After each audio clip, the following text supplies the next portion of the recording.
Good morning, everyone, and welcome to our 2025 World COPD Day event. My name is Julissa Gaitan Sanchez. My peers and I will be presenting today's webinar. We are all students at San Jose State University Department of Public Health and Recreation. Before we start, you'll be able to see subtitles in the language of your choice by clicking Show Captions at the bottom of your Zoom window, and then you choose which language you want your subtitles to be in. I'd like to start by introducing you to my team now. So we have Annie Liu, Tan Nguyen, Jacqueline Lam, and Alashni Ocampo. So we are here today to talk to you about COPD, or chronic obstructive pulmonary disease, a condition affecting millions of people, with more being diagnosed every day. We are also here to talk about the impact of COPD in our communities and to bring hope to those living with the condition. This project is a collaboration with Breathe California of the Bay Area, Golden Gate, and Central Coast. It has been a pleasure working with Breathe California staff, and we're very happy that you're attending our event today. And here is our agenda. We'll begin with words from Breathe California staff member. Then Dr. Thomas Dailey will deliver today's keynote address.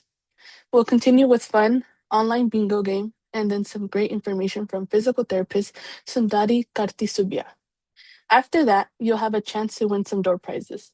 And finally, yoga instructor SINDHU SINGAL will take us through some beneficial breathing exercises. Now, I would like to introduce you to Sharmin Sultana. Thank you, Julissa, and good morning, everyone. My name is Sharmin Sultana, and I am the Director of Senior Health Services at Breathe California of the Bay Area, which is one of the oldest voluntary health organizations. Our roots run deep. We were founded right here in San Jose in 1911, which means we have been committed to protecting and promoting lung health for 114 years. From the very beginning, Breathe California has responded to the most urgent lung health needs of our time. In our early decades, we focused heavily on fighting the tuberculosis epidemic, and with great success. Over the years, our ability to adapt, build strong partnerships, and respond to emerging threats has allowed us to make a meaningful difference across generations. Today, our work spans a broad range of lung health issues. We address asthma, tobacco prevention and cessation, lung cancer awareness, environmental stewardship, clean air initiatives, and access to CPAP machines for individuals with sleep apnea. More recently, we have been responded to the vaping epidemics, COVID-19, RSV, and the growing challenges of wildfire smoke and air quality. Breathe California serves all 8 counties across the Bay Area, from San Francisco to Contra Costa, Santa Clara to Santa Cruz, and down to Monterey. Across the region, our mission remains strong: to fight lung disease in all its forms and to empower communities to breathe easier and live healthier lives.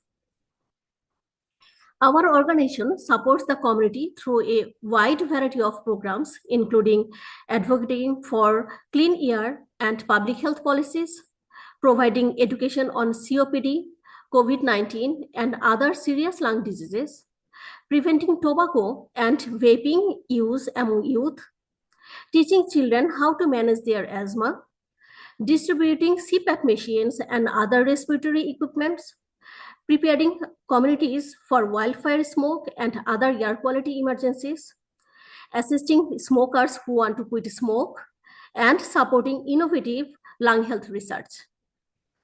Within our senior health program, we collaborate with senior centers, community centers, libraries, and other partners throughout the Bay Area to bring essential lung health education directly to older adults. Our presentations cover disease prevention, treatment options, and overall wellness strategies that empower seniors to take charge of their health. We also offer breathing exercise yoga, which has become one of the most popular programs among the older adults, helping them strengthen their lungs and improve overall well-being. In addition, we provide on-site health screenings such as blood pressure checks, oxygen saturation measurement, and lung health screening to support early detection and prevention. Our work extends into the home as well. We provide indoor air quality evaluations and fall risk prevention services for individuals living with asthma, allergies, or other chronic lung conditions. We stay actively connected with the neighborhoods through health fairs and the community events, ensuring people have the resources and the support they need for clean air and healthy living. Another key part of our mission is investing in the next generation of public health leaders. We deeply value our partnerships with students and young professionals who bring fresh energy and innovation to our programs. Today, we are especially proud to be collaborating with the talented San Jose State University students who helped prepare and are presenting this educational webinar. Thank you for your dedication, your hard work, and your commitment to community health. We all are here to learn more about COPD together, and your contribution is invaluable. And now I would like to introduce our CEO, Taria Payapalli.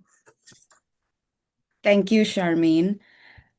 First of all, welcome everyone. I am so pleased that Breathe California can continue to honor World COPD Day. This is an important day each year.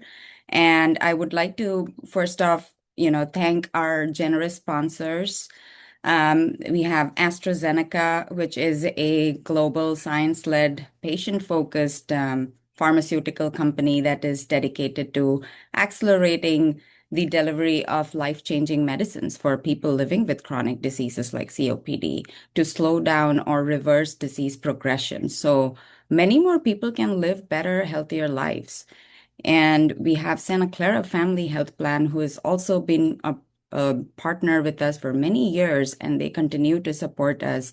They're a local community-based health plan dedicated to creating opportunities for better health and wellness for everyone here in Santa Clara County, which serves more than 295,000 people through their Medi-Cal and Santa Clara Family Health Plan Dual Connect healthcare plans. And I do want to give a shout out to research. So Breathe California has been in the forefront in helping advance research in lung health conditions. And we're currently collaborating with Interface Analysis Associates, which is local here in Saratoga, if you're local in the Bay Area. I would like to invite caregivers and patients with chronic bronchitis, emphysema, or asthma to participate in their paid observational study. And I encourage all of you to explore the advancements in COPD treatment research. If you or your patients are interested in learning more about how to participate in this study, there's a phone number that's provided, or you can directly contact me. A heartfelt thank you to all our speakers today, and a special acknowledgement to our chief guest, keynote speaker, Dr. Dailey, who is also a valued longtime board director of Breathe California. And finally, I want to give a huge shout out to our students here who have been working hard for the last few months to plan for today's World COPD Day webinar. And Breathe California sees great value in collaborating with young community leaders to foster their professional development as health educators. So we're very happy that with these talented students from San Jose State University, and they're also responsible for this event's success. And of course, thanks to my team, Brian and Charmaine, for coordinating the whole setup, the tech, and training these students who will be future public health leaders. And thank you all for being here. Welcome again, and hope you can take away as much as possible from this webinar for you and your loved ones. And on that note, I'll hand off to you, Annie. Thank you, Tanya. I would like to thank everyone attending today's event. We hope that you will learn a lot and have some fun doing it. On our agenda today are 2 guest speakers, a COPD bingo game, and some great yoga breathing exercises that will be beneficial for everyone. I'd like to welcome our keynote speaker, Dr. Thomas Dailey. We are truly fortunate to have him here with us today. Dr. Thomas Dailey, MD, is board certified in internal medicine, pulmonary disease, and critical care medicine. He has co-authored a pulmonary medicine textbook and has been published in several scientific journals, including the New England Journal of Medicine. Dr. Dailey is currently practicing pulmonary and critical care medicine at the Kaiser Permanente Santa Clara Medical Center, where he served as department chief for over 30 years. San Francisco Magazine named him one of its 500 most trusted physicians in the Bay Area, and Bay Area Checkbook has named him the top pulmonologist in the South Bay. Dr. Dailey is an asthmatic and has completed a cross-country bike ride cycling from Seattle to Washington, D.C. to raise funds for lung health. Please give Dr. Dailey your attention during his presentation.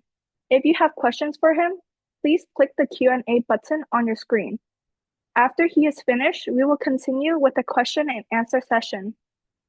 Before we start, you will be able to see the subtitles in the language of your choice by clicking Show Captions at the bottom of your Zoom window, and then choose your language you want your subtitles to be in. And now on to today's keynote speaker. Take it away, Dr. Dailey. Thank you so much for that very generous introduction. I'm really excited about this topic. This is, I was saying, this is the talk I've wanted to give about COPD. So thank you for the opportunity.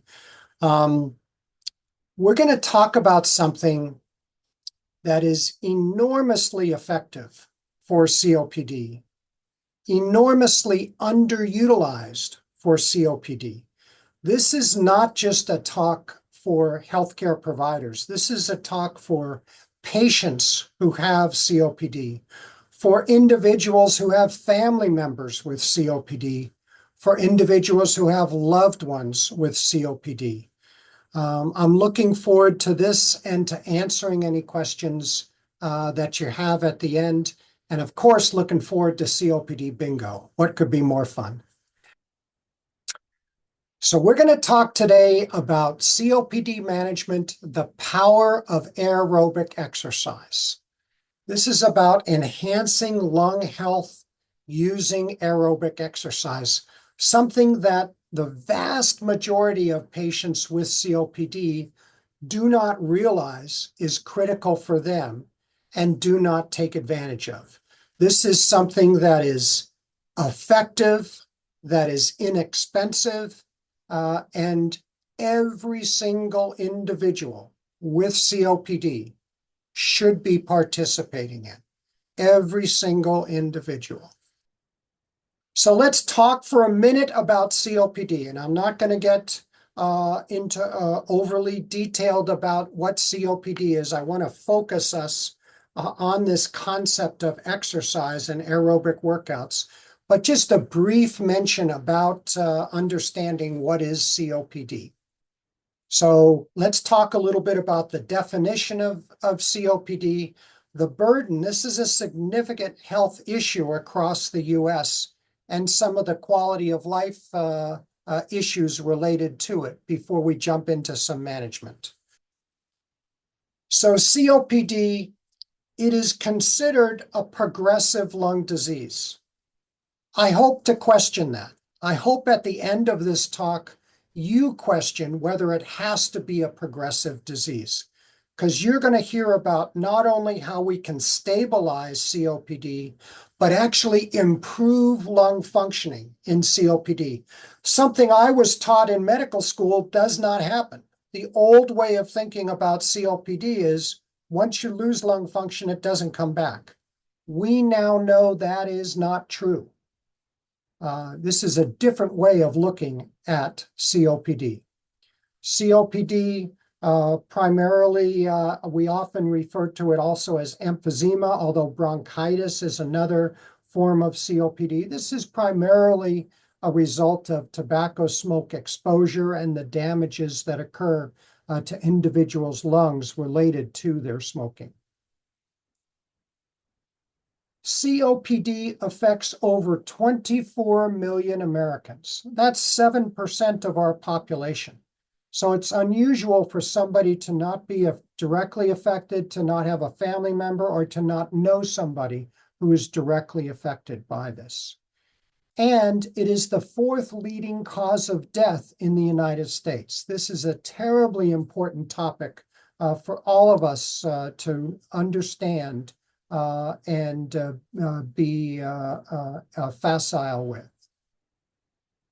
It not only has an impact on people's mortality, but it also has huge quality of life impacts.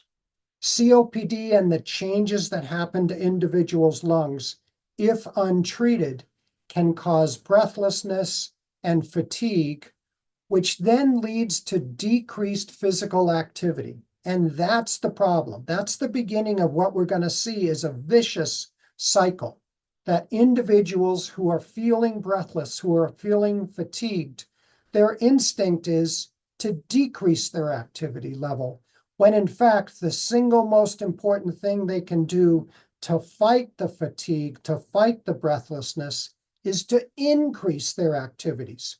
And we're going to see why that is the case. When I'm talking about exercise, it's really any type of exercise. And there are lots of talks and lots of data around drugs and drug interventions. But what I want to share with you is any drug intervention, and I'm certainly in favor of taking medications, appropriate medications, maintenance medications for COPD.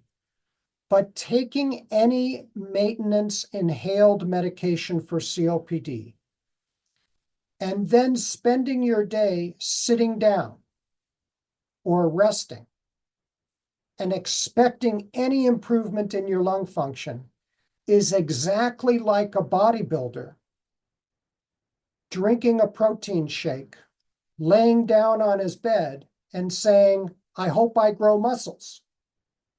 It doesn't happen without the exercise. Muscles only get stronger if you make them sore. Breathing only improves if you make your lungs short of breath every single day. That's what we're going to talk about. It's a complement to any medications. Medications by themselves tend to be, by and large, minimally beneficial without the aerobic exercise. Deconditioning, and that's really what is at the heart of the problem with COPD management and lack of exercise. We're going to talk about this vicious cycle of deconditioning, which leads to exercise avoidance, and how we can combat that with aerobic exercise. With deconditioning, when somebody is feeling short of breath, when somebody is feeling breathless and fatigued, and if they decrease their exercise activity, that causes the muscles themselves to become weak and to become less efficient. By less efficient, that means if you don't exercise them for any given activity, walking across the room, etc., those deconditioned muscles require more oxygen and produce more carbon dioxide that has to be inhaled and exhaled respectively through these lungs that have limited function to begin with. You're putting more and more and more pressure on this limited lung function by allowing deconditioning. And that, of course, makes people feel more breathless. So then they become less active, and their muscles in their body becomes less efficient. And you can see how this cycle goes, right? Around and around. I like to say the first pulmonologist was Isaac Newton. And Isaac Newton famously said, "A body at rest tends to stay at rest. A body in motion tends to stay in motion." And we can all learn from Isaac Newton and how that applies to COPD patients. Because if somebody is deconditioned, their shortness of breath is very real. They feel breathless, they feel tired, and their instinct is to avoid more exercise, which then makes their muscles more deconditioned, puts more pressure on their limited lung function, and you can see how this cyclic process works. It's not intuitive that if you're feeling short of breath, you should do more activity. The instinct is to say, I'm going to avoid activity. I'm going to rest. But resting does not make this better. Resting makes this worse, unfortunately. Aerobic exercise, on the other hand, reverses this completely, reverses this muscle atrophy, reverses this muscle deconditioning. It makes the muscles more efficient so that for any activity, again, taking the example of just walking across the room, the muscles, when you walk across the room, if they become, if you are in better shape, those muscles require less oxygen and produce less carbon dioxide that has to be exhaled. Well, nothing could be better for a patient with COPD than to have a more efficient body. You're putting less stress on your lungs to inhale oxygen and to exhale carbon dioxide, and all of a sudden you can do more. And as you do more, you become more efficient. And as you become more efficient, you can do more, and you see where this goes. It's making that cycle move in a positive direction rather than a negative direction. But it's not intuitive to patients. Shortness of breath is good, and not everybody understands that. The biggest misunderstanding around shortness of breath is people think they should stop and catch their breath, but then they don't get any better. Now, this doesn't mean anybody listening to this talk should go out and try to run a marathon today, but it does mean some shortness of breath is positive. Some shortness of breath is good. And a good rule of thumb that I share with patients is when you're exercising, you should not be able to speak a full sentence. You should be winded. And if you can speak a full sentence, go faster, go harder to produce improvement in your lung functioning. This type of education is important because, as I said, it's just not intuitive to embrace shortness of breath. The natural instinct of shortness of breath is to want to avoid it and to stop. But again, that prevents improvement. Dramatic improvement is possible in patients with COPD if you are exercising, recognizing this is a gradual process. This is not something that happens overnight, but reassurance to people. And for many, the best reassurance is start slowly. If your limitation is walking from one end of the house to the other, that's great. But tomorrow, walk from one end of the house to the other and then halfway back. And the next day, one end to the other and all the way back. And you see where this is going. Allow people to gain confidence that they're not going to cause harm and that, in fact, shortness of breath is a good thing for patients with COPD. Aerobic exercise. Why is this so beneficial? And this is not my individual recommendation. It is my individual recommendation. It's not just my individual recommendation. This is a common recommendation in all guidelines around COPD management. And let's talk about some of those recommendations, and let's talk about what we're talking about with duration and intensity of exercise. The American Thoracic Society recommends that patients with COPD participate in aerobic exercise.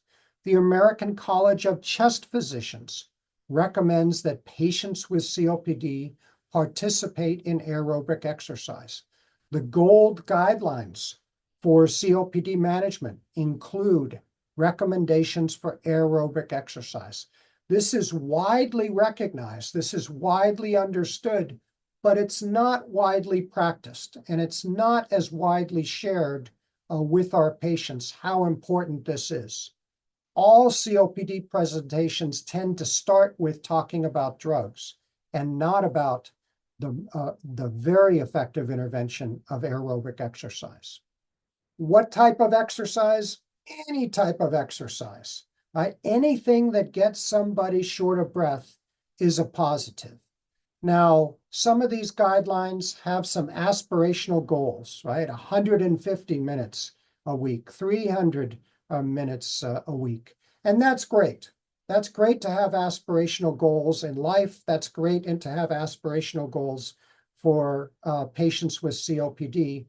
But you got to start slowly, right? If you were impressed with Isaac Newton, let's go even further back in history for another pulmonologist. And this was the Chinese philosopher Lao Tzu, who in the 6th century BC said, "The journey of 1,000 miles begins with the first step." And that's the key for individuals, is to encourage them to take that first step, because that's the only way to get to the second step. So yes, fine to have these laudable goals, but small steps literally are important to get people started as they build up confidence. And what that means is anything is better than nothing. Any type of aerobic activity is better than no aerobic activity. And that's really the message. You can't expect somebody who has been very sedentary to become very active immediately, but gradually giving that individual the confidence that that shortness of breath that may, if they're exercising for a minute, they feel short of breath for a minute, but then as they build up to 2 minutes, 3 minutes, 4 minutes, what they find is that they get to a certain level of shortness of breath and then it just stays there. It doesn't get any worse. But you have to push yourself a little bit to even find that point where you're able to level off. So I encourage healthcare providers to include this in their recommendations to patients around COPD. And I often joke with my patients after I have this conversation with them, and I'll say to them, you know, how many doctors have ever told you, I want you to go out and get short of breath? And of course, they say nobody. And yet that's the message we really need to be sharing with our COPD patients. Shortness of breath is the goal. We want to do it slowly. We want to slowly build up.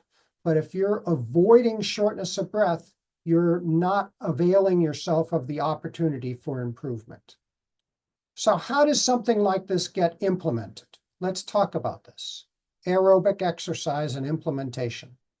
When patients ask, what's the best activity that I can do? I always say to them, whatever you enjoy. Because if somebody really hates going into the gym, but loves the outdoors, you can't convince them to go to a gym. They're going to find reasons every day not to do it. It has to be something that somebody enjoys, and it has to be safe. We're talking about walking, but I always emphasize, you got to be safe. You got to, if there are balance challenges, right, you have to take this into consideration. A lot of our senior centers have seated recumbent bicycles. Some of them even have seat belts that people can use for security. People with joint issues, swimming is a great aerobic exercise. It needs to be fun. In our monthly COPD support group, we have an online support group at Kaiser Permanente, Santa Clara, and I meet with our COPD patients online. It's amazing what people come up with, things I would never have thought. We've got patients who come to our medical center to climb the stairs together.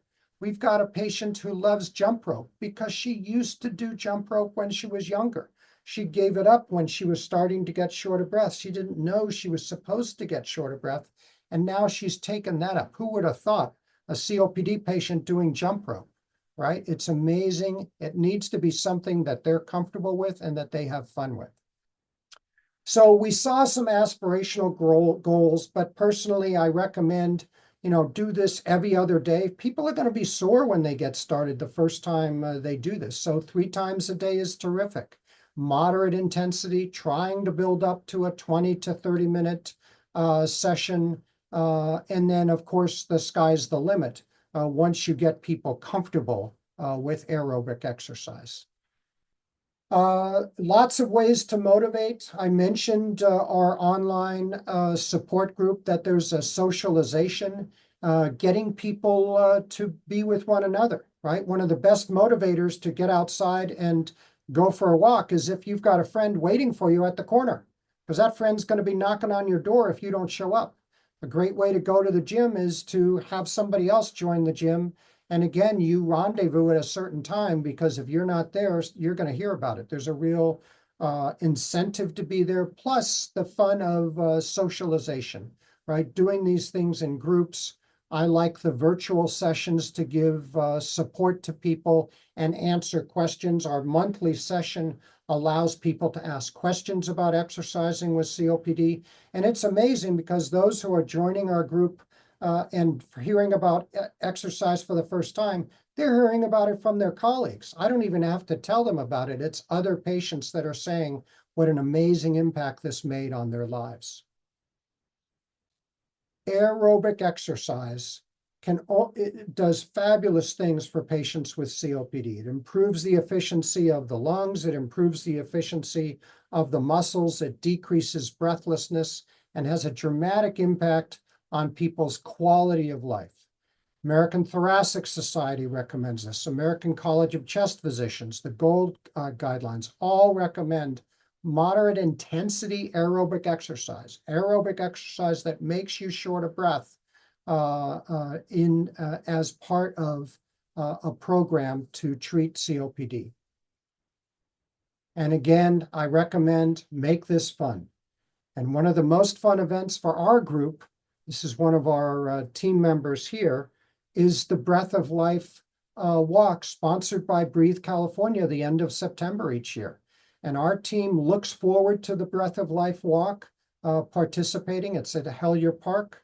We train for it in advance so that our team can show up and literally walk the walk, make it fun, encourage one another to go out and get short of breath.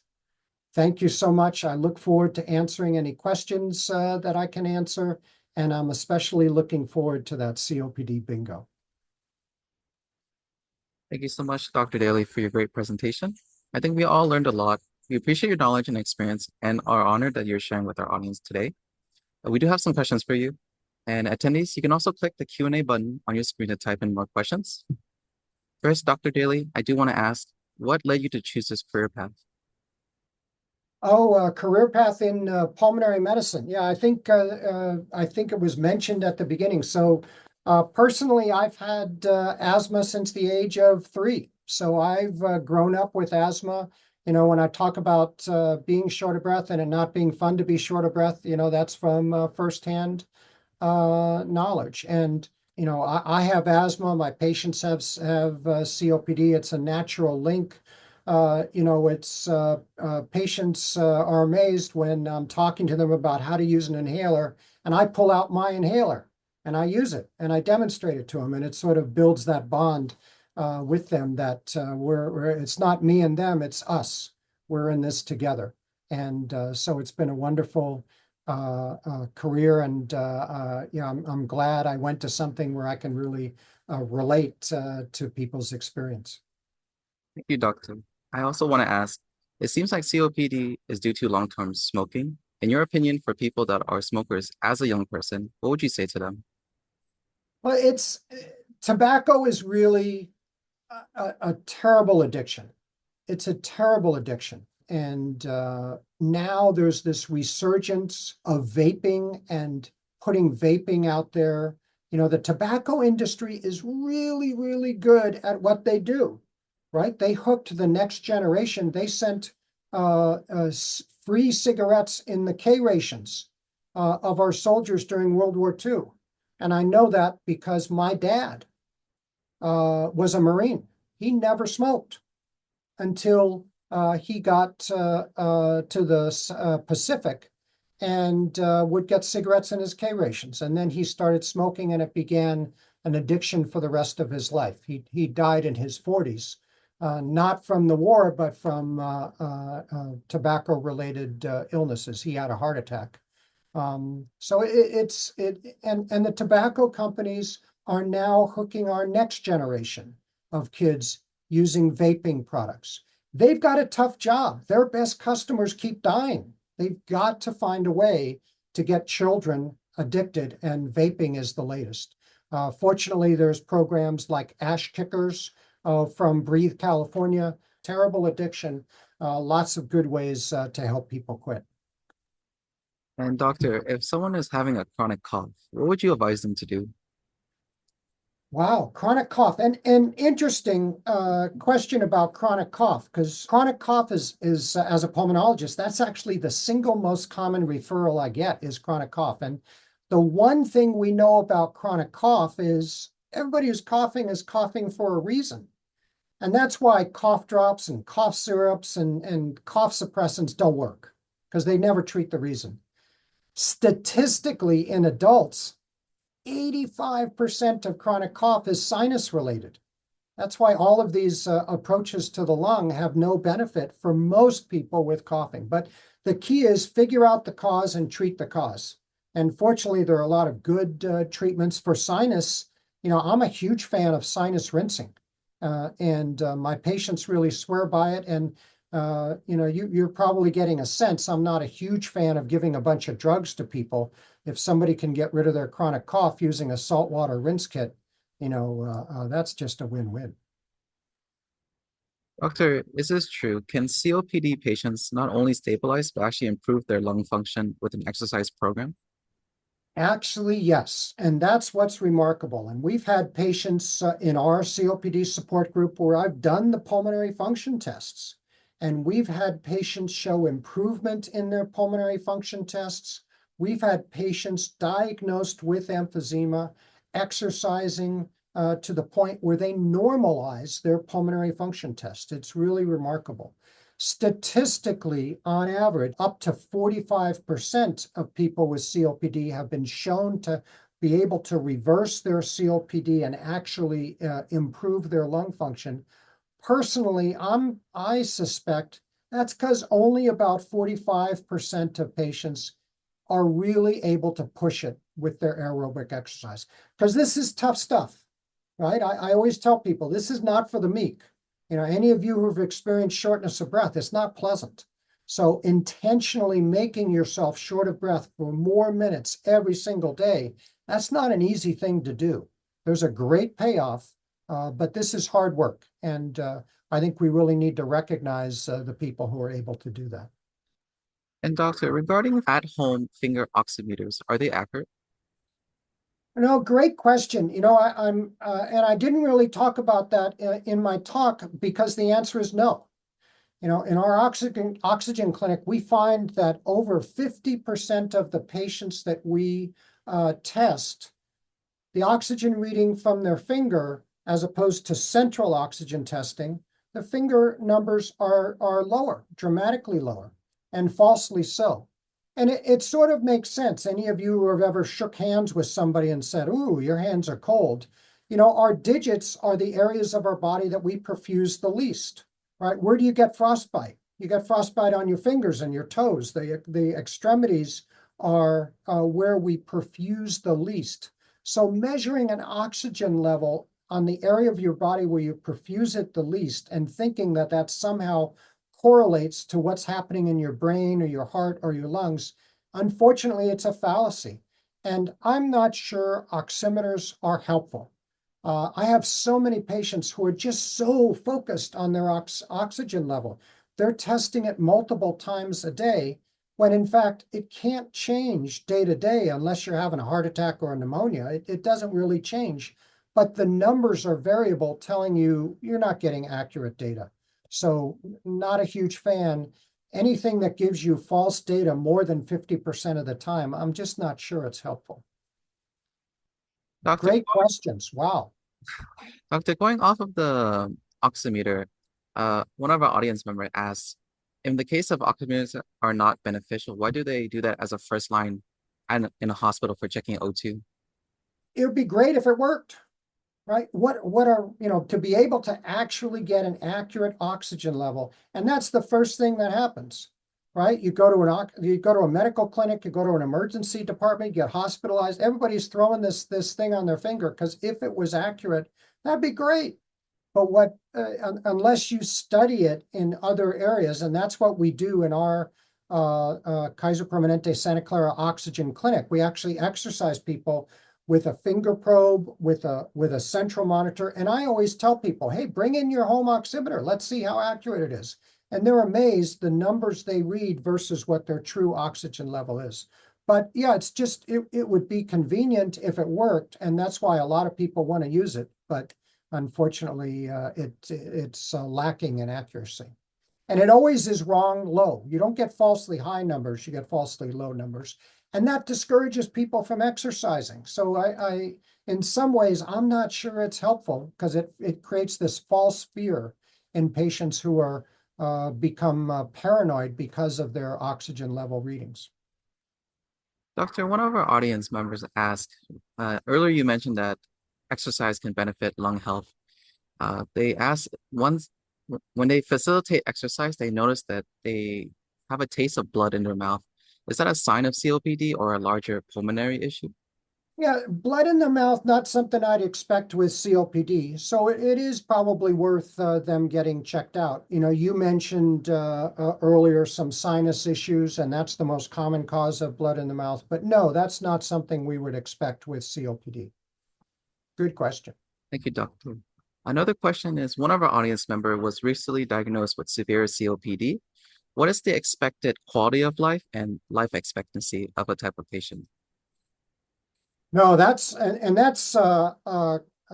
commonly asked is patients will say, well, how much longer do I have? And the answer is, how much longer do you want? You know, and what are you willing to do for it?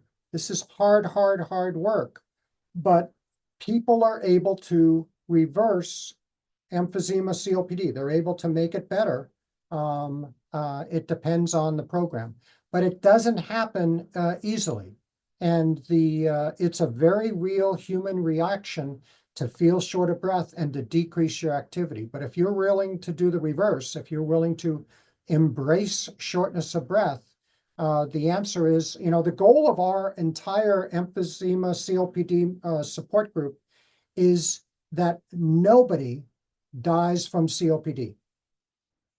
That it all is, you know, I can't guarantee what's going to happen to the rest of your body, but we're going to do our best to make your lungs your strongest part of your body. Thank you, Doctor. I have a joint question. I want to ask, how is COPD diagnosed? And are men or women more likely to have COPD? Wow, interesting question. So technically the diagnosis is made by pulmonary function tests, and that's having people breathe into, it looks like you're in a telephone booth and you do some formal testing. Certainly chest x-rays and chest CT scans can give an indication, although that's not quite as accurate as the pulmonary function tests. And with regards to men or women, you know, originally or earlier in the 20th century, it was primarily men, but that's because so many more men than women were smoking, right? And who was it that then started advertising? You know, I'm dating myself here, but you've come a long way, right? All of a sudden, women started smoking. And it turns out genetically, women are more sensitive to tobacco smoking than men. And so we're now seeing just as many women with COPD, if not more, than men. But it's really an equal opportunity addiction. The tobacco industry wants to addict whoever they can, men, women, kids. And that's what we're seeing now is that everybody is at risk. Doctor, going off of how COPD is diagnosed, when should COPD patients seek emergency medical attention? Our goal is never. Our goal is preventing emergencies because the truth is the inhaled medicines that we have work great when your airways are wide open and you can get an inhaled medicine deep into your lungs.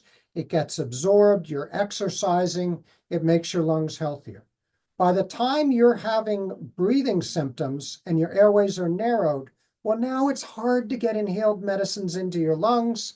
To some extent, the horse is out of the barn. There are, systemic drugs we can give that have terrible side effects, but our absolute goal is that people not have emergencies. And anytime they have an urgency, everybody recognizes, the patient, the healthcare provider, we just failed.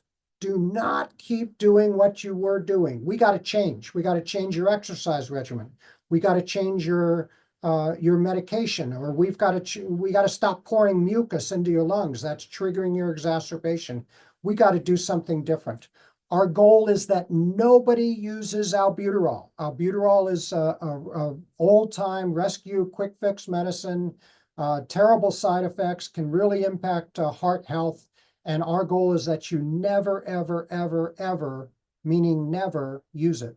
And that you're on a maintenance regimen where you're exercising regularly, you're taking your medicines when you feel great to prevent a problem. And that's our biggest goal, is to eliminate emergencies or urgencies. So that is the number one goal. Great question. Man, you're going to be ready, Tan, for your pulmonary fellowship pretty soon. Doctor, you mentioned earlier that oximeters are not typically beneficial. Is there a machine or device you would recommend for patients with COPD to keep at home? Their exercising is their best measurement. And the central oximeters are not commercially available to people. But as I mentioned, I think it really slows down people. It makes them scared. And the ironic thing is, we've got some data that if at rest your oxygen levels are below 88%, there may be benefit in wearing oxygen. That's never been shown to be the case with exercise. And there is good data that people who exercise and drop their oxygen levels into the mid to low 80s have no increased risk of death compared to people who don't. So there's a huge fallacy around this. It really creates fear in patients unnecessarily. And I think it's in many ways sort of a defeatist intervention. And, it's a classic example of less is more. And what we say to patients is, if you're able to increase your aerobic activity day after day after day, you're doing fine. You're okay. So that's the best goal, is can you do more today than you did yesterday? Thank you, Doctor. There was one question from the audience. You mentioned earlier regarding pushing it too much. They asked, regarding pushing it too much, could this cause a flare for patients with CF or sarcoidosis? They said, wondering if you can speak to this. They attended a webinar last winter given by FSR and 2 pulmonary PTs. Their slides stated, if this is true, if true, how does one know what is pushing it too hard? I'm not aware of pushing it too much for COPD. And I would say 99.9% of people don't push it hard enough. It's just not, it's fine if people want to use a measurement like breathing, and, as long as you can speak several words per breath, you're okay. This is hard work. The worry isn't, are you pushing it too hard? The worry is, are you pushing it not hard enough? But gradually build up. And I said at the beginning, what I said about don't run a marathon, it's because you're going to get exhausted and feel defeated, and you're not going to keep it up, right? That's what I'm talking about. I don't want to discourage people. I want to encourage people. Another question from the audience, Doctor. They ask, for the method of smoking, let's say the difference between vaping, smoking cigarettes, or a hookah, is there a significant difference that would affect lung health, or is it relatively all the same? So they're all terrible. They're all terrible. And I tell people, what's worse, getting shot, getting stabbed? I'm not sure I want to make that choice.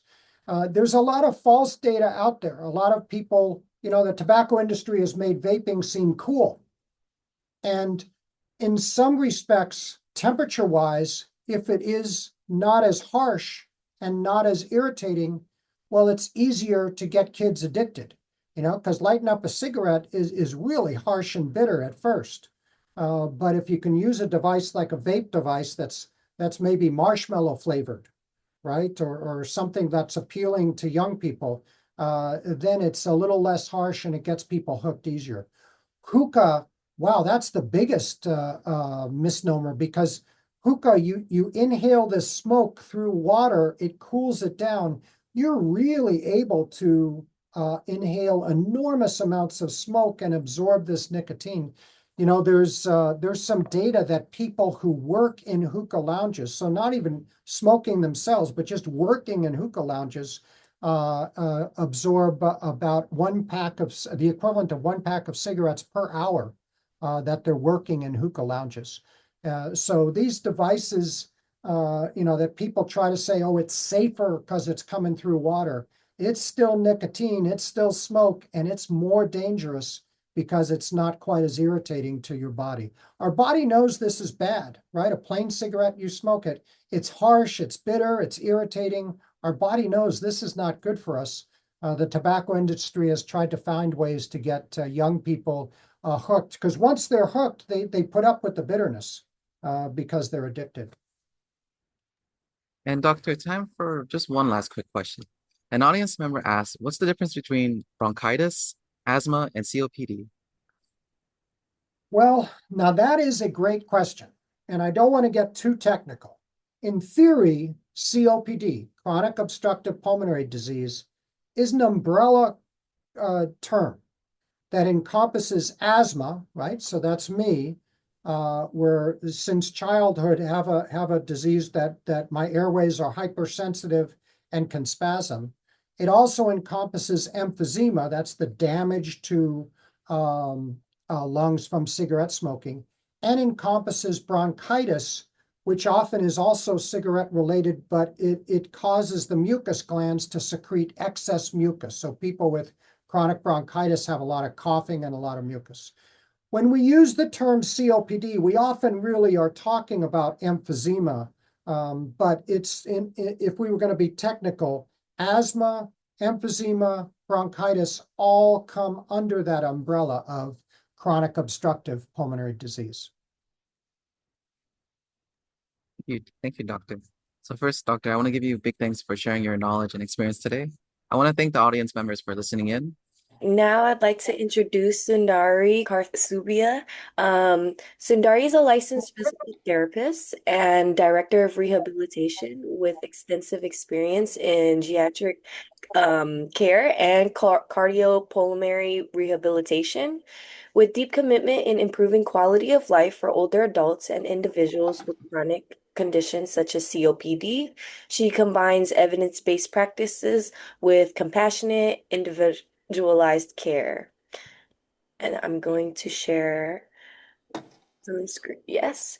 And throughout her career, Sundari has specialized in developing treatment plans that enhance mobility, balance, strength, and independence, placing a strong emphasis on patient and family education with knowledge and skills necessary to support them. As a director of rehabilitation, Sundari has led interdisciplinary teams to ensure a holistic, patient-centered care, fostering collaboration between therapists, nursing staff, and physicians to optimize functional outcomes. She remains passionate about restoring confidence, dignity, and movement in every patient served. Now take it away, Sundari. Thank you. Hi, good afternoon. My name is Sundari. I'm a physical therapist for almost like 20 years now. I'm especially focusing on geriatrics. Currently, I'm working in WeCare skilled nursing facility. We treat lots of COPD patients, which help them improve their quality of life and get their independence. And I have personal experience in treating COPD patient. That's my dad. You know how the dad doesn't listen to their daughters. So whenever I tell him, Dad, can you follow this? This will help you. He's like, okay, I'll follow. And he never listens. So he went through lots of issues. He got hospitalized. And then he told me, hey, the doctor told me the physical therapist can help with the COPD patient. Is that right? I'm like, Dad. And then I started telling him, now he is listening to me. And he said it's helping him a lot. And he also teaches his friends, and it all helps them to improve them. So I'm going to share the important strategy that can help with the COPD patient. So the most important strategy is energy conservation technique. What is energy conservation? It is an important strategy. It's a way of means of adapting the ways how you use your day-to-day activities. And why do you follow energy conservation?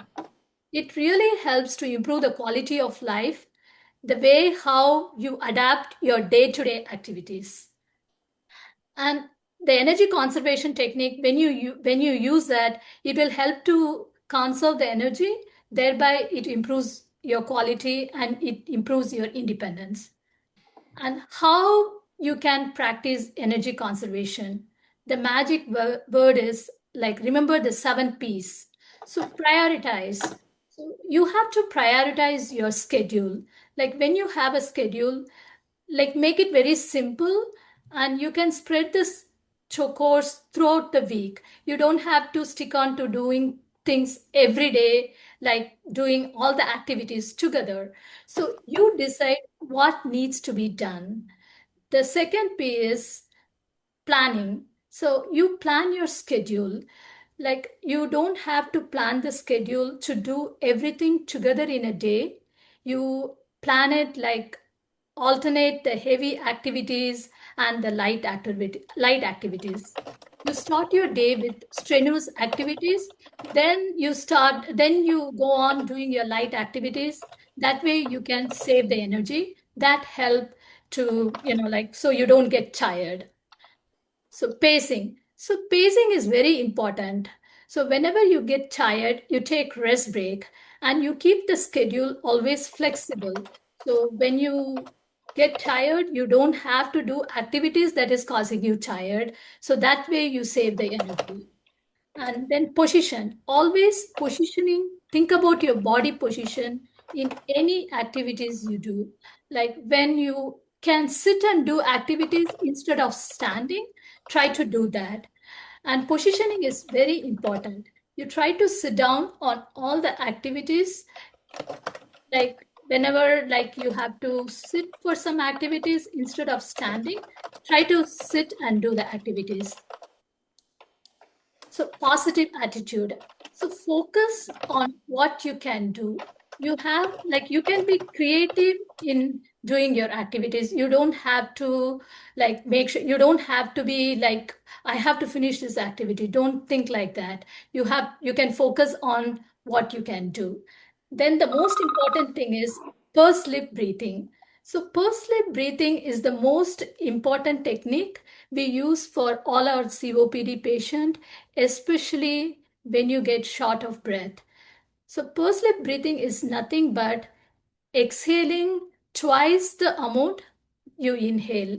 It's just like when you inhale and then exhale, you exhale the twice amount the air you inhale. So that will help you when you feel short of breath, and it helps avoiding fatigue. And the most important thing, the next thing is practice relaxation. So you can practice relaxing. You can practice like whenever you get tired, be calm and then practice relaxation. And the most important technique is like following the meditation that helps to conserve the energy. So now I'm going to tell you how you can use your day-to-day activities, like how you can save the energy. So for personal hygiene, so whenever you are taking a shower, so instead of standing and taking a shower, you can have a shower seat inside your toilet, inside the shower, and you can sit and have a shower. So that way that will save the energy. And also instead of dressing in standing, you can sit and modify like dressing in sitting. So that will help you to save some energy. And also when you are taking shower in the bathroom, make sure it is ventilated. So you will not be spending too much energy on that. And also you were like, when you are using like deodorant, try not to use the spray one. So that is not good for COPD patients. Instead, use the roll-ons and the cream deodorant instead. And also try to use the electric gadgets. Is cooking. So when you are cooking, you try to use like different strategies. Instead of standing and cooking, you can sit down and cut the vegetables. That way you can save the energy. And then you can cook a large amount of meal and try to put it in a separate container, so that can make it easy for you. And if you cannot cook, it's okay to get ready meals, so that will make it easier. And the equipments you use the lightweight kitchen utensils and cookware. So that will make it easy for you, and you can save some energy through that. So housework. So you can spread when you have a schedule for your housework, you spread the house schedule like throughout the week. You can keep a trash can in the front and you can empty it as it gets accumulated, so you don't have to wait until the last minute. And also, if you cannot do heavy job, it's okay to ask for help. Ask your family to take heavier jobs. And when you are washing the dishes, try to soak the dishes, so you don't have to spend too much energy in cleaning the dishes later. And when you're in your bedroom, try to use lightweight beddings and pillows, so that can help you, like you don't have to spend too much energy. So all the techniques are how you can save the energy. Shopping. So when you do shopping, like you have a shopping list, and then you can use an electric shopping cart in the grocery store. So that will make it easier for you. And also, when you use the shopping cart, use the cart with a higher shelf, so you don't have to bend. When you are bending and doing the task too much, so that helps to spend your energy, then you get tired soon. And also, you can complete the lighter shopping by yourself, and you can ask for help, or like you can order it on internet for the heavy bulky items that can be delivered. So laundry. So when you are using the laundry, even for the the dryer or the washer, try to use the long handle reacher, so you don't have to bend too much to get the things from the laundry. And when you are ironing, try to sit and do, so it will be easier for you. And when you use like to transport the items, use a rolling cart to transport the clothes, so that will make it easier. And gardening. So gardening, like you try to sit and do gardening instead of standing, and use a hanging pot. And if you can, then use lightweight gardening tools, the electric gadgets, so that will make it easier for you for the gardening. And in case if you cannot, if it is hard for you to gardening, ask for help. So the final thing is, like, don't hesitate to ask for help. Try to ask for help when needed. That's it. Thank you. If you have any question, please let me know. Yeah, thank you, Sundari. You really have shared a lot of useful and easy ways that people with COPD can improve their quality of life. And now back to Jalissa. Thank you. Thank you so much, Tan and Annie. And now our final special guest, SINDHU Singal. SINDHU is an electronics engineer who changed her career to a yoga teacher after developing a deep interest in yoga over 20 years ago. Inspired to share yoga's benefits with others, she became a certified yoga teacher in 2017 at Yoga Bharati, where she discovered that true teaching begins with self-transformation. Her journey continued as she became a certified yoga therapist, and she continues to help others heal through yoga. So please proceed, SINDHU. Thank you, and namaste everybody. Welcome to the World COPD Day 2025. So our body is alive and is able to function. Why? Because of the breath.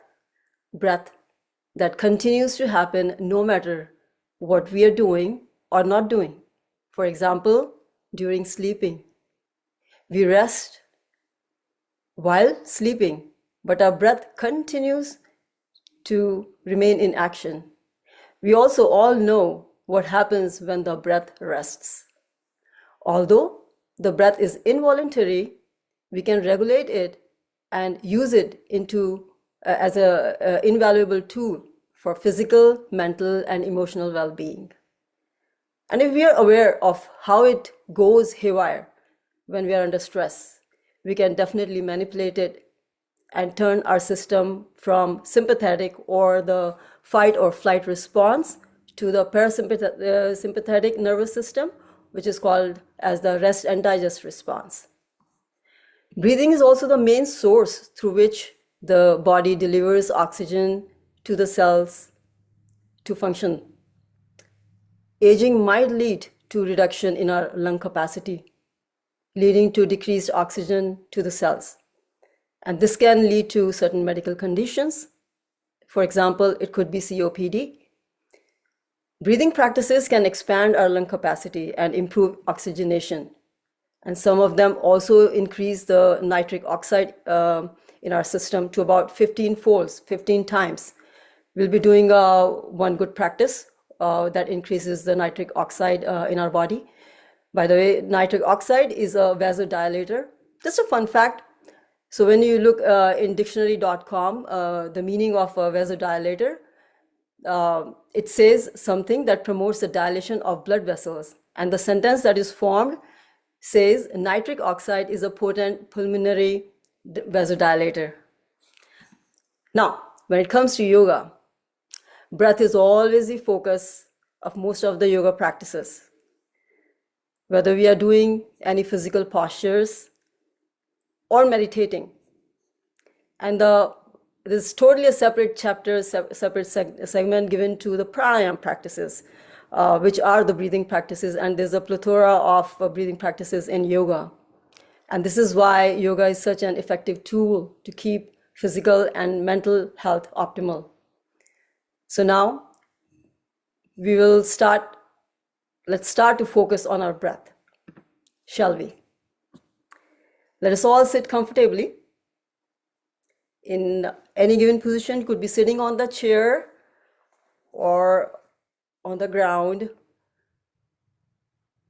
We'll start with very subtle practice. As Sundari mentioned, one of those 2 times of inhalation will be an exhalation. So we'll do that in the form of sighing. Watch me. I'm inhaling. As I exhale, I go.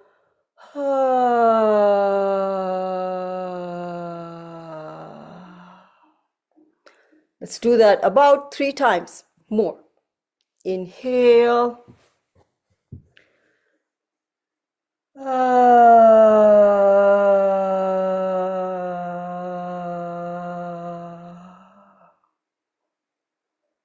Inhale.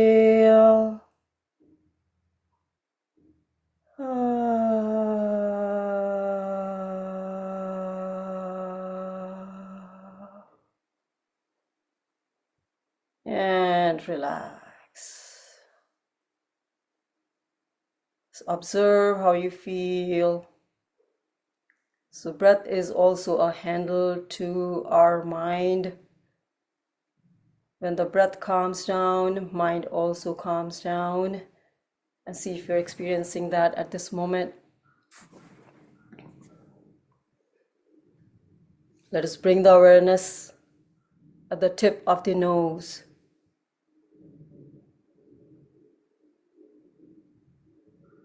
Feel the touch of air touching at the tip of the nose as we inhale.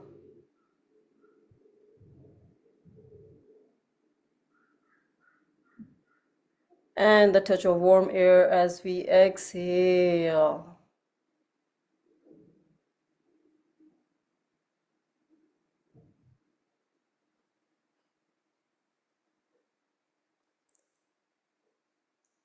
Now let us direct that breath. Focus on it as we inhale, on our next inhale. Feel the touch of that air into the septum, into the walls of the nose. Traveling to the back of the throat descending down the windpipe.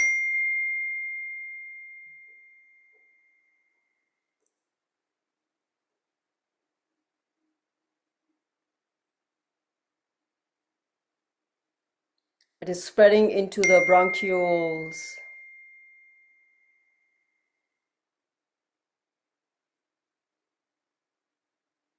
And it spreads into our lungs.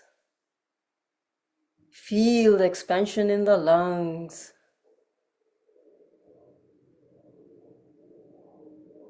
Each and every lobe of the lung is expanding.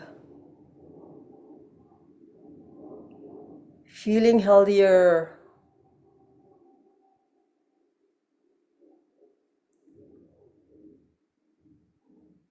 And the air sacs at the end of the lungs are also expanding, getting that oxygen being delivered now to the blood cells.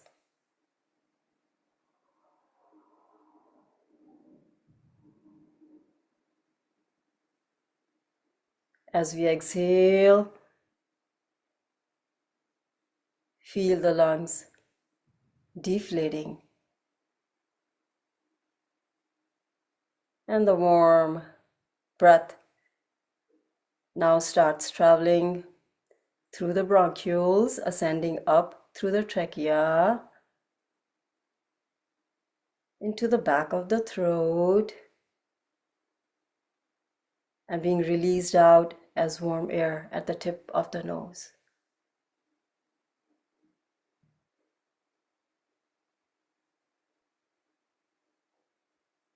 And slowly open your eyes.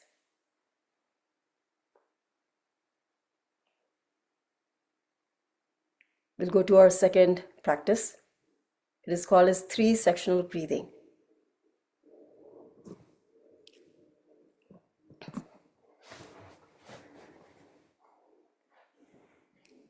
We'll place both of our hands onto the abdominal region. Let us inhale, direct our breath into the abdominal region, into the lowest lobes of the lungs, and feel the abdomen expanding out. Feel that movement of your palms expanding out when we inhale, sinking in as we exhale.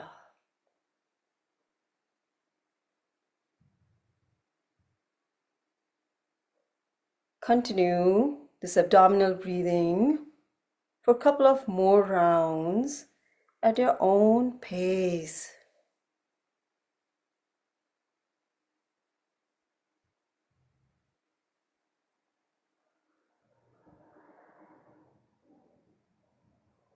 And we are not in a rush, never be in a rush to do any of these breathing practices. Enjoy them. Make them effortless for yourself. Last round.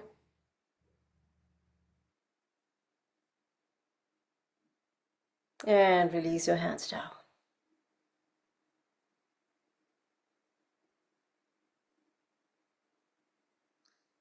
Now let us place our hands onto our chest.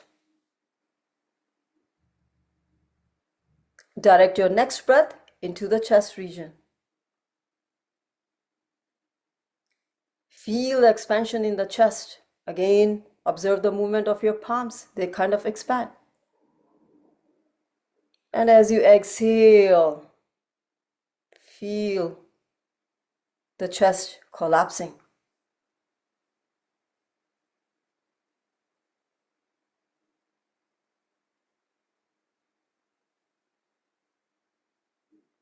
Continue with this chest breathing for a couple of more rounds at your own pace.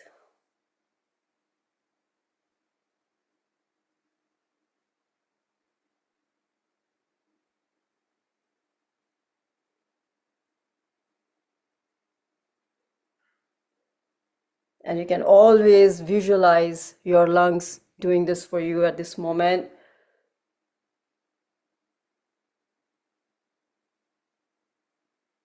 Visualize your lungs working.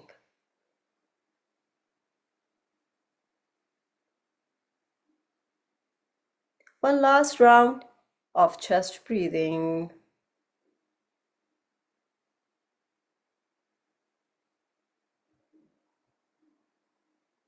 And bring your hands down. Relax again. Observe your breath and observe your mind.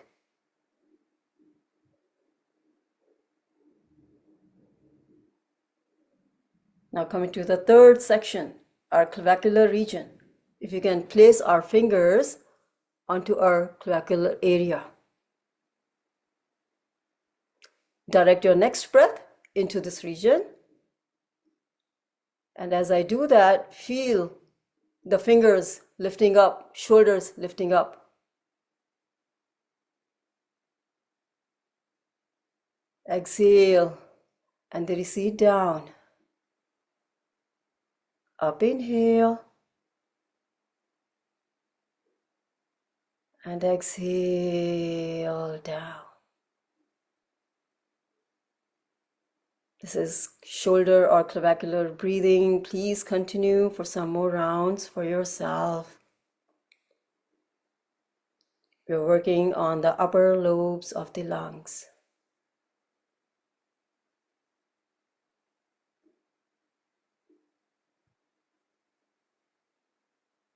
Some deep breaths in and out.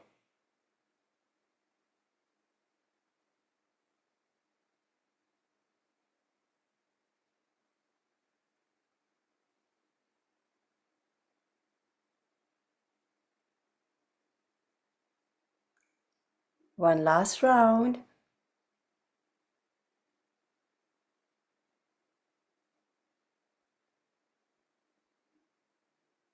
And relax your hands down.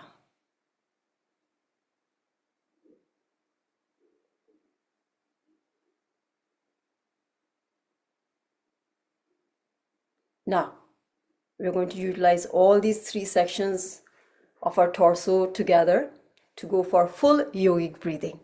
Okay? So we are going to place one hand on our abdominal region, one hand on the chest, and see if we can get our thumb to touch the clavicular region. If not, that's fine. Okay? So don't just take it easy, be easy on yourself. And we're going to divide our breath into 3 equal parts. 1/3 going into the abdominal region, 1/3 into the chest, and the last 1/3 into the clavicular region. Okay? As we inhale, let us all start together. Inhale into the abdomen, into the chest, and into the clavicular region.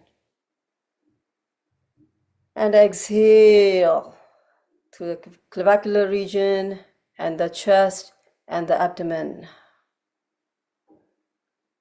Inhale as we feel the abdomen bulging out, chest expanding, clavicular region rising up. And gently exhale to release the air out through the shoulders, the chest, and the abdominal region. Continue at your own pace. And again, feel, observe those movements in the whole torso. Abdomen bulging out, chest expanding, shoulders rising up with your inhale. Shoulders receding down, chest collapsing, stomach sinking in when you exhale. Let us continue for a couple of more rounds of this full yogic breathing.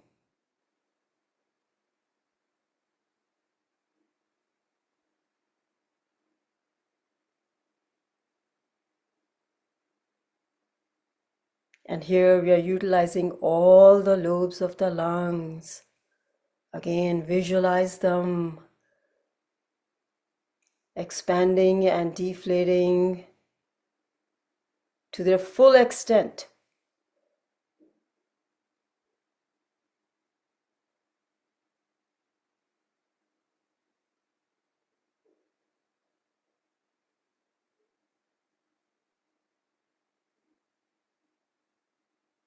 One last round.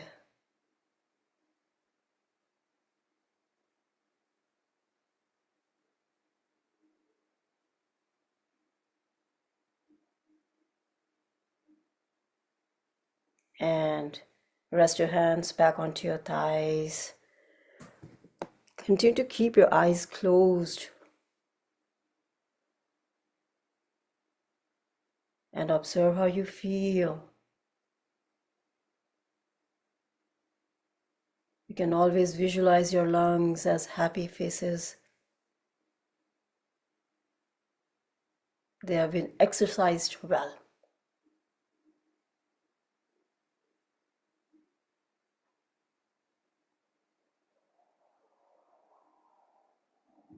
Let's go to one more practice. This is called as Bharati or the humming bee sound. This is the one that produces nitric oxide. So we'll tuck the tongue to the upper palate of the mouth. Mouth will remain closed. We're going to inhale through the nose, and as we exhale out through the nose, we're going to make this humming sound. I'm demonstrating it just one time. Inhaling. And as I exhale,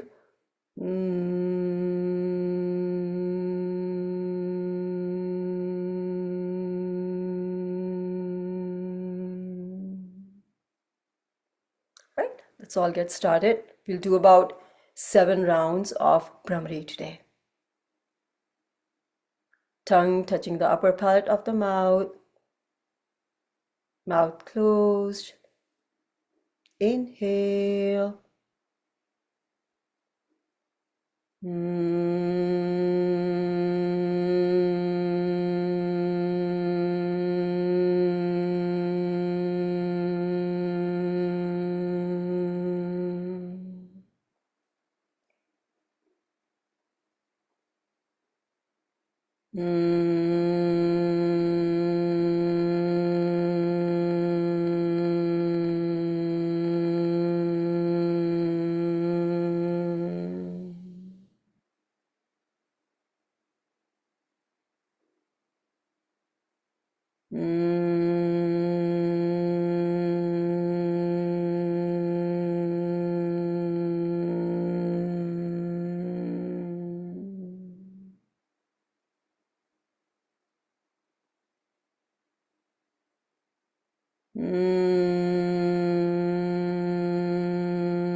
Last round.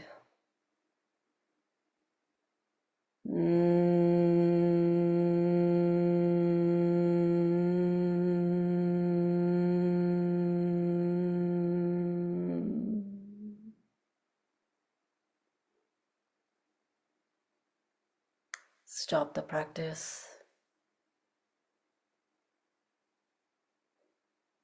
and just observe how overall you're feeling. Your breath, your mind, your body.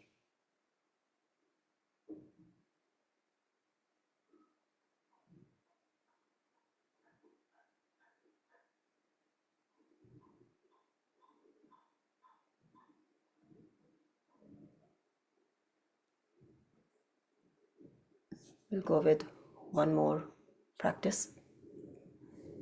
It is the cooling pranayama practice. We're going to roll the tongue like a straw.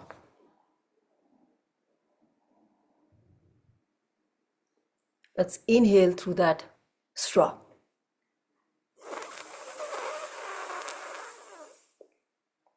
As I exhale with mouth closed through the nose.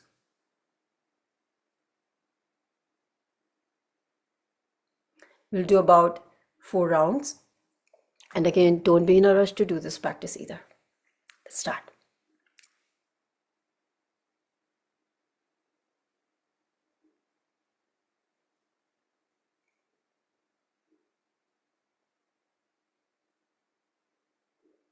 Now, please continue, whoever is doing this. Whoever is not able to roll the tongue this way can roll the tongue in the form of a taco, like.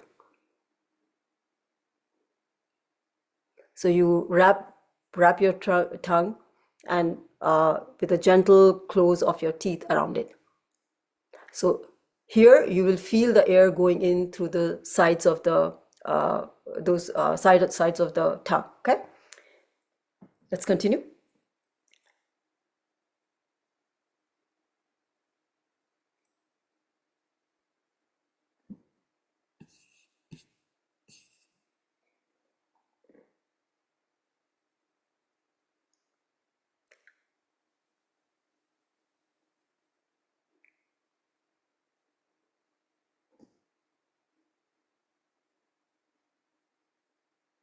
One last round.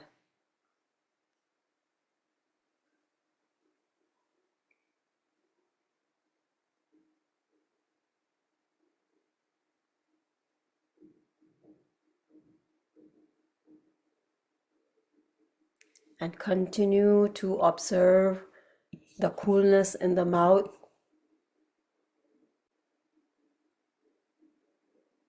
Feel the whole mouth filled with coolness, especially on the tongue.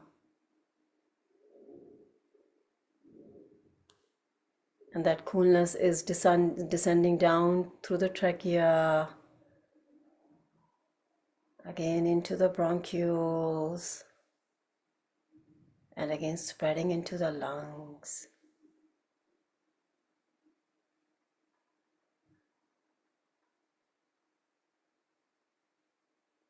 Enjoy this practice. Enjoy the feeling.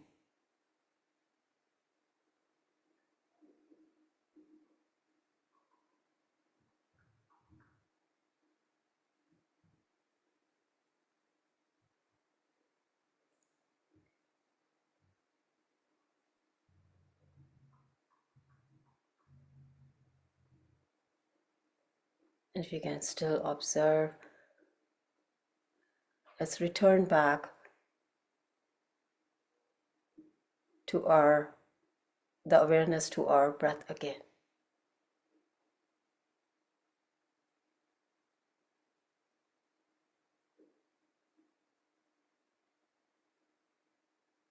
At the tip of the nose.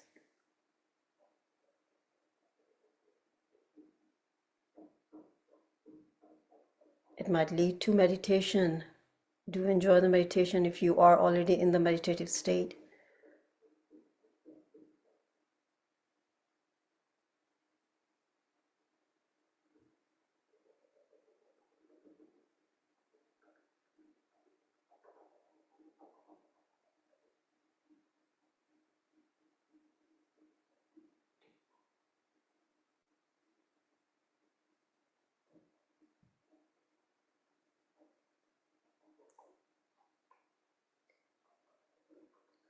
We will chant the peace mantra.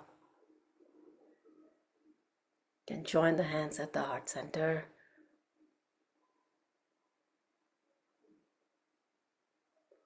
Om Shanti Shanti Shanti. Om Peace Peace Peace. Oh, thank you so very much for making me a part of your breathing practices today. Namaste.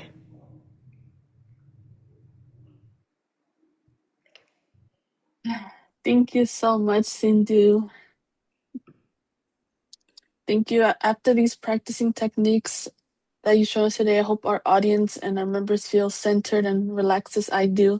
I had to shift my gears because I was up next, but I was so relaxed. Okay. Now as we near the end of today's event, I'll pass you over to Alashni. Thank you so much for everyone for coming to our event today. We are grateful to today's expert speakers and our sponsors and partners and Breathe California's staff for making sure this event was successful. And we hope that you'll be able to put what you've all learned today to good use. So thanks again to our partners, AstraZeneca and Santa Clara Family Health Plan. Please be aware that you will also find lots of useful information and materials about COPD in many languages on the website of our partners at the NHLBI. And if you have any questions about the lung health programs that Breathe California offers in the Bay Area communities, please visit www.lungsrs.org to learn more. And we appreciate your time and your participation. Have a great day, everyone, and take care. Thank you.